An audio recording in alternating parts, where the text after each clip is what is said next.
بسم الله الرحمن الرحيم. الرحمن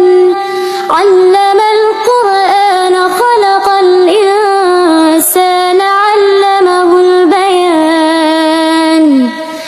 الشمس والقمر بحسبان والنجم والشجر يسجدان والسماء رفعها ووضع الميزان ألا تطغوا في الميزان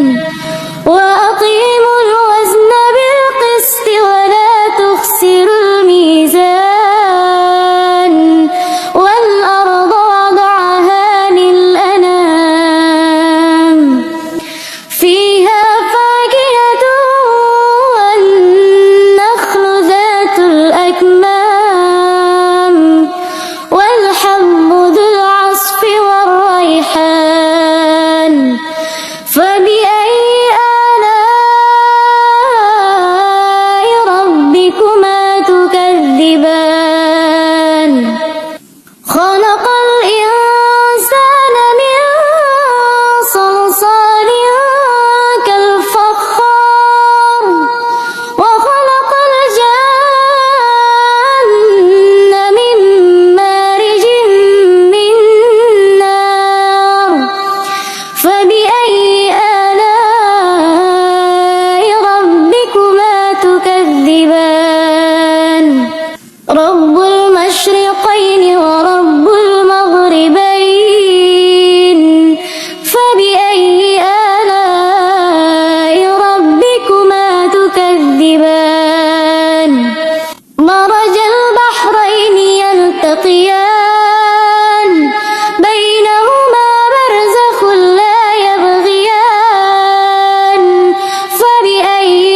آلاء ربكما تكذبان يخرج منهما اللؤلؤ والمرجان فبأي آلاء ربكما تكذبان وله الجوار المنشآت في البحر كالأعلام فبأي آلاء ربكما تكذبان كل من عليها فان ويبقى وجه ربك ذو الجلال والإكرام فبأي آلاء ربكما تكذبان يسأله من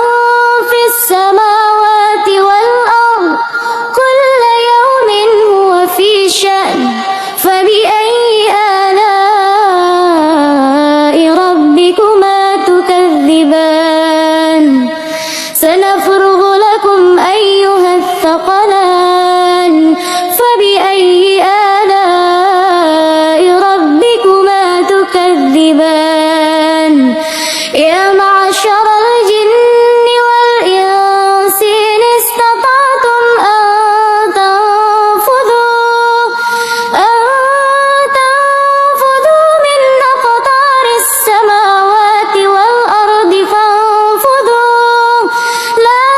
تنفذون إلا بسلطان فبأي آلاء ربكما تكذبان يرسل عليكما شواظ من نار ونحاس فلا تنتصران فبأي آلاء ربكما تكذبان فإذا انشقت السماء فكانت وردة كالدهان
تكذبان